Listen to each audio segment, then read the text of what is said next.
कहानी शुरू होती है कोर्ट के बाहर से, जहां डिवोर्स का फाइनल वर्डिक्ट आ चुका है। पारोदी और पोल्टू का रिश्ता कानूनी तौर पर टूट चुका है। कोर्ट के बाहर लोगों का शोर है। पारोदी शांत है, पर आंखों में दर्द और हिम्मत दोनों साथ साथ। अहाना पारोदी के साथ खड़ी है। दुर्गा देवी और तीनों बहुएं भी साथ हैं। पोल्टू खुश है, जैसे किसी बोझ से आजाद हो गया हो। तभी ठाकुर जी गुस्से से भरी हुई कोर्ट के बाहर सबके सामने अहाना की तरफ उंगली उठाती हैं। देखा तुम सबने, ये लड़की है इस घर की बर्बादी की वजह। पारो और पोल्टू में तो फिर भी 9 साल तक निभाव चला, पर अहाना ने एक ही झटके में हमारा घर तोड़ दिया।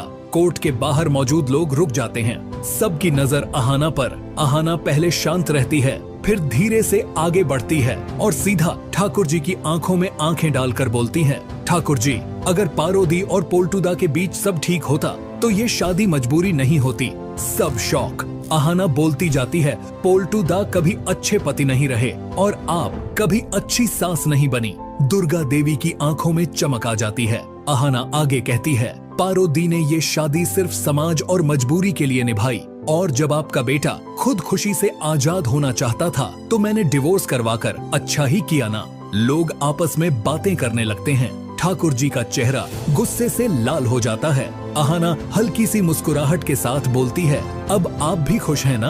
अब आपका बेटा बिना किसी मजबूरी के दूसरी शादी कर सकता है। ठाकुर जी बिल्कुल चुप। पोल्टू भी कुछ बोल नहीं पाता। दुर्गा देवी पारोदी का हाथ पकड़कर कहती हैं, चल पारो, घर चल, तू अकेली नहीं है। और वैसे भी ठाकुर जी और पोल्टू का सच सबके सामने आ चुका है। अगले दिन पोल्टू की दूसरी शादी के बाद नई दुल्हन पुजारिनी घर में कदम रखती है। पूरे घर में शांति है, पर हवा में अजीब सी घबराहट। कुछ ही देर में सब समझ आ जाता है। पुजारिनी सोफे पर बैठी है, पैर फैलाकर, चेहरे पर थकान का ड्रामा।